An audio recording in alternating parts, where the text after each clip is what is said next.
اس کے بعد یہ جوڈیشری 90 پہ چلی جائے گی. ٹھیک ہے. اسی طرح پاکستان کی جو اکانومی ہے یا GDP جو ہے اگر 2% گروتھ ہے تو یہ ہم نے چینجز کی ہیں. یہ ہمیں اکنامیکل چیلنجز آ رہے تھے. اب یہ GDP 5, 5.5 یا 6 پہ چلی جائے گی. یہ بھی ہمیں کہیں نہیں نظر آیا.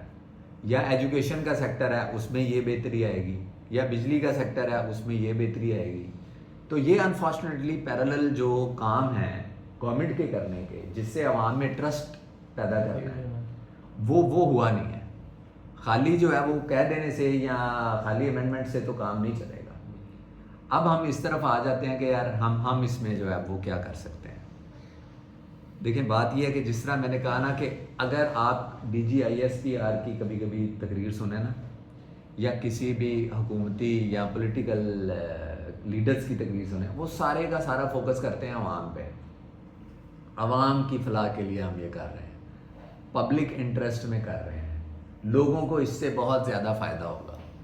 تو ایکچولی کوئی بھی چینج لانے کے لیے لوگوں کو ساتھ اکٹھا کرنا بڑا لازمی ہے. پوری دنیا میں یہی اب جو ہے نا کانسیپٹ, اسی پہ کام کرنے کی ضرورت ہے کہ اگر آپ چاہتے ہیں کہ کوئی آئیڈیا یا کوئی فلسفی آپ کی امپلیمنٹ ہو جائے تو پہلی بات تو یہ ہے کہ آپ خود اس ویژن یا اس فلسفی پہ خود بڑے کلیئر ہوں. اس پہ کلیئر ہونے کے بعد آپ اس پہ لکھیں, اس پہ بات کریں, اور پھر کیا کریں, اس کے ساتھ آپ لوگوں کو اکٹھا کریں. اب فرض کریں, میں مثال دی آگے بھی ایک جگہ پہ, کہ فرض کریں ایک 50 لاکھ لوگ سڑک پہ آ جاتے ہیں کل پیسفل پروٹیسٹ میں. ابھی تو دیکھیں نا ملک میں تلخی ہے, مطلب کلیشز, مطلب ایک جا رہا ہے دو معاملہ, مطلب ایک طرف گورنمنٹ ہے, ایک طرف PTI ملک کی بہت بڑی جماعت ہے. تو وہ انفارچونیٹ پارٹ ہے, جس طرح میں نے پہلے بھی بات کی تھی کہ یہ تلخی کی طرف معاملہ جا رہا ہے, یا ریزسٹنس. دیکھیں ریزسٹنس میری رائے میں مقصد نہیں ہے, ضرورت ہے. مقصد کیا ہے کہ پاکستان دنیا کا نمبر 1 کنٹری بن جائے. مقصد کیا ہے کہ ہمارے ادارے بھی جو ہیں وہ دنیا میں, مطلب اٹس انفارچونیٹ کہ جوڈیشری 128ویں یا 130ویں نمبر پہ. مقصد ملک ٹھیک کرنا ہے, باقی ٹولز ہیں. اگر مزاحمت پہلے نمبر پہ آ جائے گی مقصد کے طور پہ تو وہ کلیش ہے. وہ میں تو یہی کہہ رہا ہوں نا بار بار کہ جب ادارے کلیش کریں گے تو ملک نہیں آگے جا سکتا. تو رستہ اسی کے اندر سے نکالنا ہے. مشکل سچویشن ہے. جس طرح میں نے پچھلی دفعہ بات کی تھی نا کہ تیسری کوئی طاقت ایسی پیدا ہو جائے جو کہ اتنی ہی طاقتور ہو جتنی کہ گورنمنٹ, یا اس ٹائم اینٹی گورنمنٹ کہہ لیں جو تحریک ہے, تو تیسرا ایک بندہ وہ کہہ رہے یار ٹھیک ہے ہم بھی اتنے اسٹرانگ ہیں اور آپ آئیں سڑک پہ. مطلب یہ جو ہے جس طرح میں نے کہا کہ ایک بندہ یا ایک جماعت آئے, اس کے پیسفل پروٹیسٹ کر کے 50 لاکھ لوگ سڑک پہ آ کے کہیں گے یار مل بیٹھ کے کرتے ہیں. اور جو بھی ٹرمز اینڈ کنڈیشن پہلے بھی تو ملک میں ہوتے ہی رہے ہیں نا جی. ہماری کیا کہنا چاہیے چارٹرڈ آف ڈیموکریسی ہے, یا جس طرح بھی نیشنل ایکشن پلانز ہیں, یا اکٹھے بیٹھ کے کوئی رستہ نکالا جا سکتا ہے. تو آپ کے سوال کا جواب یہ ہے سمپل کہ پہلے انسان اپنے آپ کو مضبوط کرے. پہلی بات تو یہ نا, دیکھیں ہم نارملی دیکھتے ہیں بڑے ایمبیشیس لوگ ہوتے ہیں, ہم خود بھی ہیں, لیکن پہلے تو یہ ہے خود آپ اپنے آپ کو دیکھیں کہ آپ خود کہاں کھڑے ہیں. اپنے آپ کو اتنا مضبوط, اتنا سکلفل بنائیں کہ اب آپ اپنے پاؤں پہ کھڑے ہو گئے ہیں. جب آپ اپنے پاؤں پہ کھڑے ہو گئے ہیں تو پھر آپ اپنے لائک مائنڈڈ لوگوں کو امپاور کریں, یا ان کو بھی سکل دیں, یا ان کو بھی ایک ویژن پہ اکٹھا کریں. سو دس از دی فلاسفی. ابھی یہ ہے نا کہ خالی ہم ایک دم اچانک سے کر دیں گے تو وہ ابھی چل نہیں رہا, یہ طریقہ کار نہیں ہے. اس کے علاوہ اگر آپ میری اب پرسنل رائے پوچھیں تو میرا تو کام کرنے کا اب یہی ارادہ ہے کہ سب سے زیادہ جس چیز کی ہمیں پاکستان میں ضرورت ہے وہ ہے عوام کا ایک چیز پہ یونائٹڈ ہونا. سب سے زیادہ ضرورت ہے کہ سارے مل کے کہیں گے یار نہیں ہم نے پاکستان کو آگے لے کے جانا ہے. اور جب عوام اکٹھی ہو جائے گی تو دوسرا تحریک یا دوسرے کام کرنے کا یہ ہے کہ ہم کوشش یہ کریں مقصد کے تحت. ضرورت میں ہے باقی چیزیں, تقریریں کرنا, مزاحمت کرنا, جلسے جلوس کرنا, کیا کہنا چاہیے گھروں سے نکلنا, وہ ضرورت ہے. مقصد کیا ہے کہ پاکستان آگے چلا جائے. اس کے لیے ضروری کیا ہے, جوڈیشری ایک پیج پہ بیٹھے گی, آپ کی پارلیمنٹ ہوگی, آپ کی آرمڈ فورسز ہوگی, تو ان کو اکٹھا کرنا ہے جب بھی یہ انشاءاللہ اکٹھے ہو جائیں. پھر کیا ہے کہ ایک بڑا ضروری کام ہے اس فرکشن کو ختم کرنے کے لیے، ایک ارادے کے طور پہ یہ ہے کہ خان صاحب باہر آئے. ٹھیک ہے نا، جب تک خان صاحب اندر ہیں یہ ہمارے لیے ایک بڑا مسئلہ بنا ہوا ہے نا، کہ جیسے ہی خان صاحب باہر آئیں گے تو معاملات آگے چلیں گے. تو اس کی کوشش کی جائے کہ کس طرح سے آپ کیسی تحریک چلا کے لوگ آ کے، یا کوئی کیا، جس طرح میں نے کہا جب ادارے اکٹھے بیٹھیں گے تو کوئی حل نکلے گا. خان صاحب آ گئے. خان صاحب کے بعد کیا ہے کہ اب دیکھیں، اب یہ بڑا انفارچونیٹ ہے کہ میں 2-3 محفلیں بڑے سینئر لیول پہ میں نے جو ہے نا ابھی اٹینڈ کی ہیں.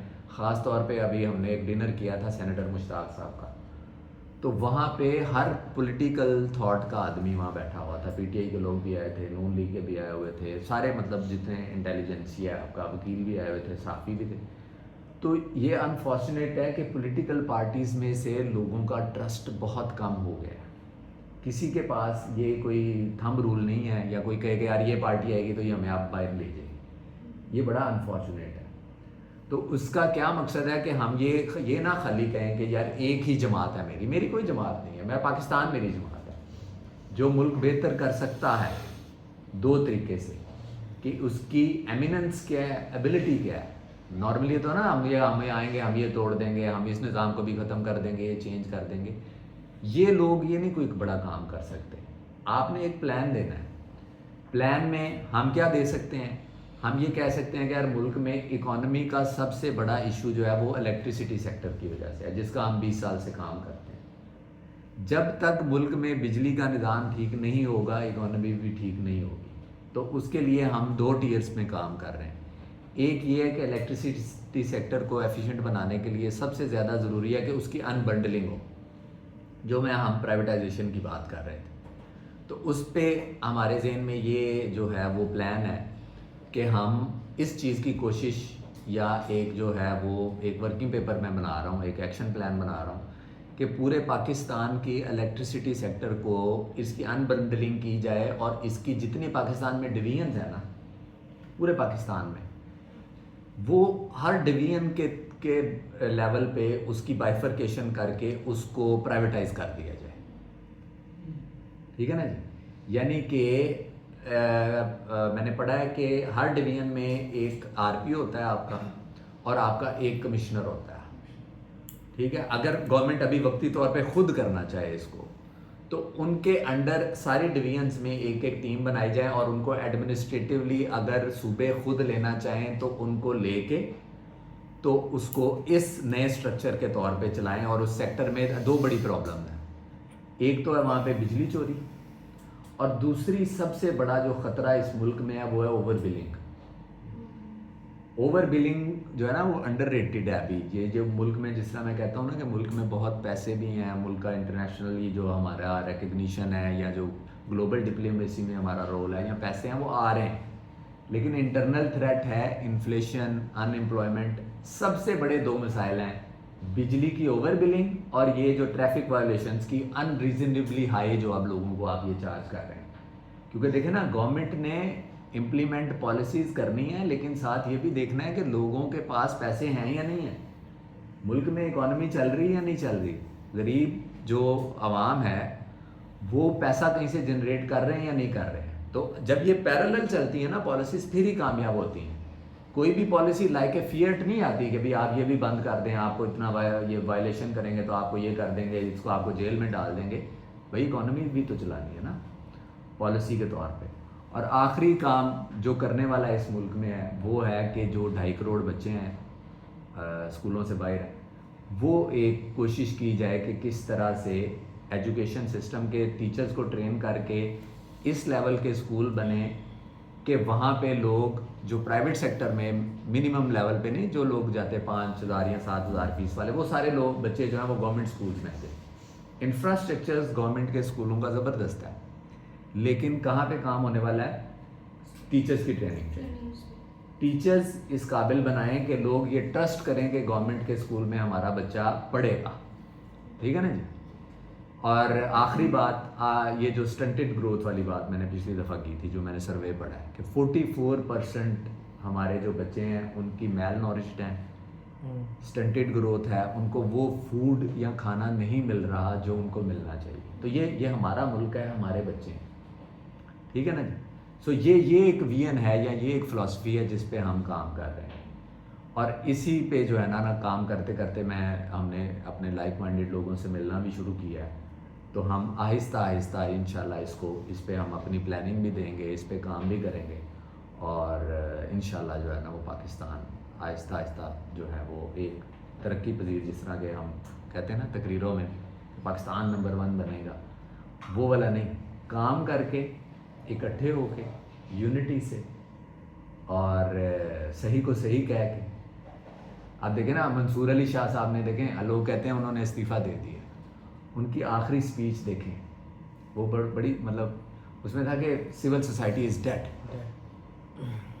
اب انہوں نے وہ تنقید کر رہے تھے بیسیکلی کہ بھئی سول سوسائٹی ڈیڈ سے مراد ہے کہ بھئی جو اپنا رول کوئی انسان پلے کر سکتا ہے وہ کرے.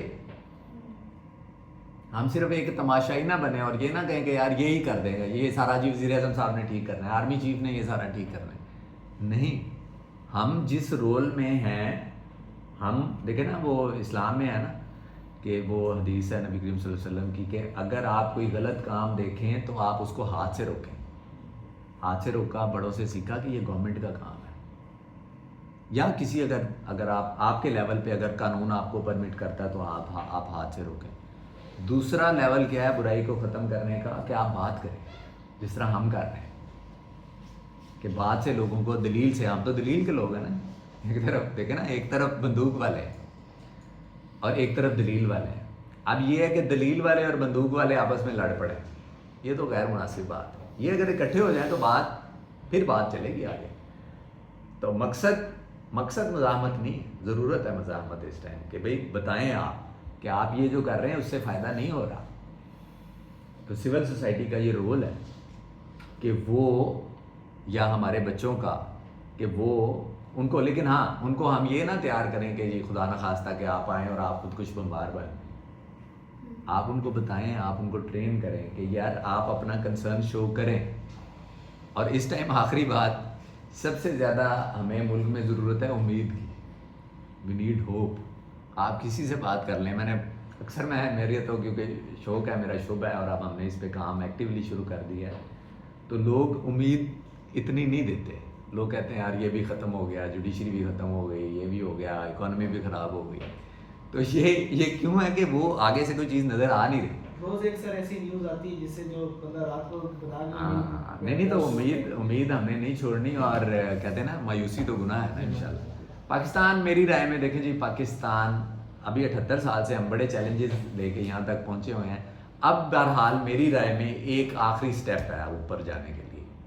ادارے بھی زبردست ہیں اس ٹائم, ملک کی اکانومی بھی زبردست ہے, ہر چیز ہماری جو ہے نا وہ آپ جا کے دیکھ لیں, یقین کریں. آپ کسی سپریم کورٹ کی عدالت میں چلے جائیں, آپ کو لگے گا کہ آپ یورپ میں آ گئے, اتنا زبردست سسٹم ہے. اسلام آباد ہائی کورٹ آپ چلے جائیں, آپ پارلیمنٹ چلے جائیں, آپ سیکریٹریٹ چلے جائیں, کہیں آپ چلے جائیں. صرف اور صرف کیا ہے کہ ایک وین کے تحت جو لوگوں کا طرز عمل ہے, سرکار کا طرز عمل اور لوگوں کا طرز عمل, وہ ٹھیک کرنے کی ضرورت ہے. اسی پہ مشقت کریں گے ہی تو بات ہوگی. اچانک سے نہیں ہوگا, اچانک سے امپلیمنٹ نہیں ہوگا, یہ ایوولوشنری پروسیس کے تحت ہی ہوگا. اور اسی طرح جو ہم بھی بات کر رہے ہیں وہ ایسا نہیں ہوگا کہ کل جو ہے نا وہ یہ سارا کچھ امپلیمنٹ ہو جائے. اس کے لیے ایک مشقت دکھانی پڑے گی. جیسے اوور بلنگ, میں کہہ رہا ہوں پاکستان میں خطرہ ہے, ہمیں اوور بلنگ سے سوچنا چاہیے ہمیں کہ ہم اوور بلنگ نہ ہونے دیں. لوگ باہر اکانومی کی وجہ سے آئیں گے. ابھی کوئی ایسا ہمیں کوئی بنگلہ دیش, نیپال وغیرہ والا جو ہے نا خطرہ, وہ اس طرح سے نہیں ہے کہ کسی کو پولیٹیکل ویو سے کوئی باہر آ جائے گا. لوگ اکانومی کی وجہ سے پریشان ہیں. اوور بلنگ نہ کریں, یہ اس کو ریشنلائز کریں, ٹریفک کی جو وائلیشنز ہیں, اور اکانومی کو چلانے کے لیے رول آف لاء کی طرف جانا ہے. یہ 26ویں آئینی ترمیم ہمیں کہہ دینا چاہیے کہ یار ہم ٹھیک ہے انڈو کر دیں گے, اگر ملک کے لیے یہ بہتر نہیں ہے تو اٹ شوڈ بی انڈن. اور یہ ضد نہیں کرنی چاہیے کہ بھئی ایک ہی طریقہ کار سے ملک کو جو ہے وہ ہم آگے لے کے جائیں گے. ٹھیک ہے جی. تو hope fully I have made some points.